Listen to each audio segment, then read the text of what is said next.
باجوہ صاحب، آپ کو کیا لگتا ہے کہ جو گل پلازہ کے اوپر نون لیگ سیاست کر رہی ہے، اگر اس کو چھوڑ دیتے جیسے طالپور صاحب کہہ رہے ہیں، آپ کی پارٹی اس پہ سیاست نہ کرتی تو اوورآل گورننس پہ سندھ کی سپورٹ کرتی، چونکہ انہوں نے حکومت سازی میں آپ کو سپورٹ کیا تھا؟ جی دیکھیے سر، میں یہ سمجھتا ہوں being political worker of P M L N کہ پاکستان مسلم لیگ نے یا ہماری گورنمنٹ کی طرف سے کہیں بھی کرٹیسائز نہیں کیا گیا، نہ ہم نے اس کے اوپر سیاست کرنے کی کوشش کی ہے. ہم یہ سمجھتے ہیں کہ یہ ایک دیکھیں ایک انسیڈنٹ تھا، وہ ہوا، خواجہ آصف اس صاحب نے میں کیا کیا ہے؟ نیگلیجنسی ہو سکتی ہے، کسی کی بھی ہو سکتی ہے. دیکھیں خواجہ آصف صاحب کی ان کا ورژن یہ تھا کہ جو بلدیاتی ادارے ہیں وہ سٹرانگ ہونے چاہیے، اس کے متعلق چھوٹی چھوٹی وہ باتیں ہیں. اس میں ایک بات تو ضرور کیا انہوں نے، آپ کی گورنمنٹ لیکن ہے کسی کو سٹرانگ کرے، کس نے اس کرنا حد تک سٹرانگ؟ نہیں. دیکھیں وہاں پہ بلدیاتی چل رہا ہے، وہاں پہ کے پی سندھ میں بھی چل رہا ہے، کے پی میں بھی چل رہا ہے، پاکستان پنجاب میں. یہ درست ہے کہ جب پچھلی دفعہ ہماری گورنمنٹ تھی تو اس وقت ہم نے باجوہ الیکشن صاحب کروائے تھے اور مشورہ تو وہ پاکستان دینا تحریک چاہیے انصاف کہ نے آپ کی ان کو پنجاب میں گورنمنٹ سب ہے، کو پنجاب سسپینڈ میں کر بڑے دیا، مضبوط ہو گئے اور اس کے ادارے، بعد تو ہم سندھ کو عدالت مشورہ میں دے بھی رہے ہیں گئے، آپ؟ عدالت نے ان کو ری انسٹیٹ کیا. اس کے بعد پھر جو گورنمنٹ تھی پی ٹی اے کی، انہوں نے ان کو چلنے نہیں دیا. تو اس طریقے سے اب ہم قانون سازی کر رہے ہیں. شہزاد فاروقی صاحب، سی ایم کے پی کے کہتے ہیں کہ مجھے مارنے کی سازش سر ہو مجھے چکی ہے. آپ کی آواز نہیں آ رہی، ذوالفقار راہی صاحب، شہزاد فاروقی صاحب، بروکن آواز ہے. باجوہ صاحب آپ کا کوئی ایشو ہے دوبارہ آپ سے رابطہ کرتے ہیں. شہزاد فاروقی صاحب، سی ایم کے پی کہتے ہیں کہ مجھے قتل کرنے کی سازش ہو چکی ہے اور کے پی کے اندر گورنر راج لگایا جا رہا ہے. آپ کو لگتا ہے کہ کوئی ایسی سازش ایگزسٹ کرتی ہے؟ ایز اے جرنلسٹ آپ کی کیا اوپینین ہے اور کون یہ سازش کر سکتا ہے؟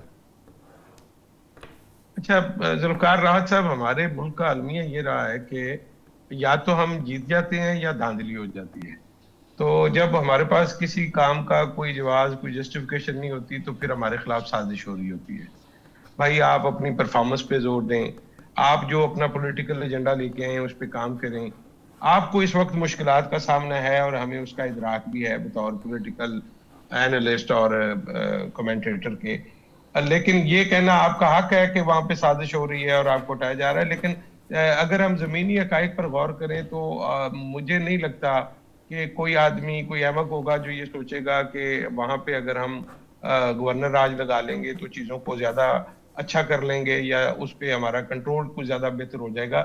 مجھے اس میں کوئی حقیقت نظر نہیں آتی. لیکن جو باقی گفتگو انہوں نے اوورال کی ہے وہ قابل غور ہے، قابل توجہ ہے. ہمیں اس پہ توجہ بھی دینی چاہیے اور غور بھی کرنا چاہیے کہ وہ یہ کیوں کہہ رہے ہیں. دیکھیے یہ جو وادی تیرہ والا معاملہ ہے اس کو سنجیدگی سے دیکھنے کی ضرورت ہے اور سٹیپ بائی سٹیپ کہ کس طرح سے اس آپریشن کا معاملہ جو ہے وہ شروع ہوا. اگر اپروول ہوئی تھی تو وہ جو ایپیکس کمیٹی جس کا حوالہ دیا جاتا ہے اس وقت اس کی سربراہی کس کے پاس تھی؟ کیا اس وقت یہی وزیر اعلیٰ تھے یا کوئی اور وزیر اعلیٰ تھا؟ تو ایسی مجھے تو کوئی صورتحال نظر نہیں آتی کہ ان کو اگر وہ وزیر اعلیٰ تھے تو ان کو علم نہیں تھا. یا تو ہو سکتا ہے کہ گنڈا پور صاحب اس وقت وزیر اعلیٰ ہوں گے تو اس ایپیکس کمیٹی نے جو ہے وہ منظوری دی ہوگی، اس لیے ہو سکتا ہے ان کو نہ پتا ہو. لیکن یہ کہنا کہ جی وہ ان کو نکالا جا رہا ہے، یہ بھی ایک طرح کی الزام تراشی ہے. آپ اپنے ملک کے جو دفاعی ادارے ہیں ان کے اوپر الزام لگا رہے ہیں. آپ ایک جرگہ کرنا چاہتے ہیں، آپ چیزوں کو انتشار کی طرف لے جانا چاہتے ہیں.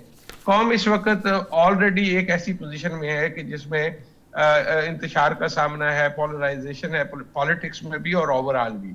ایسے میں لوگوں کو جوڑ کر تو ہم آگے چل کے کوئی راستہ نکال سکتے ہیں ایک دوسرے کے لیے.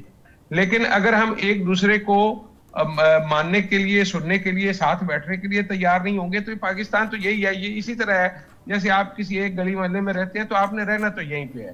بالکل لیکن ٹھیک ہے. ایک چھوٹی سی گزارش آپ کی اجازت سے میں طالپور صاحب سے کروں گا کہ طالپور صاحب آپ نے ابھی کہہ دیا کہ ایم کیو ایم کے دور میں آپ ثانیہ بلدیہ ٹاؤن کا آپ ذکر کر رہے تھے، تو آپ ان کا نام جو لے رہے ہیں تو آپ حکومت میں ٹانگ دینا ان کو.